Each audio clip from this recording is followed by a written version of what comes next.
One of the things I want to talk about is when I'm preparing a steak, which I do almost every night when I'm eating at home, I buy steaks in bulk, and I got these steaks from Whole Foods, and they're in individual paper. Now, what I do is I will set them up separately, so I'll just pull off. I have 8 of these, so I'll do this 8 times.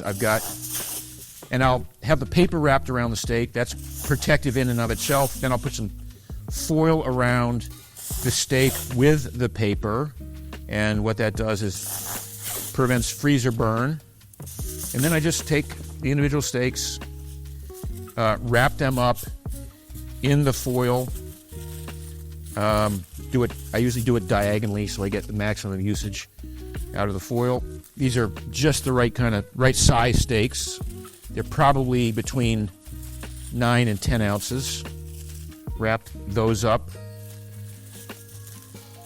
like that. Okay, you get the picture, right?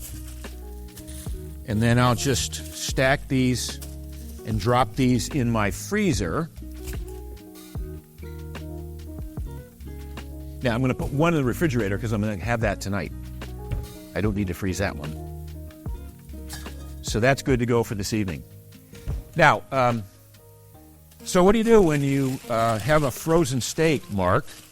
How do you prepare it for cooking? How do you defrost it? Well, I usually do something as simple as a mixing bowl. I throw some water in there, warm water. I'll take one of these frozen babies out, and then I'll just put it in warm water, leave it for about 40 minutes.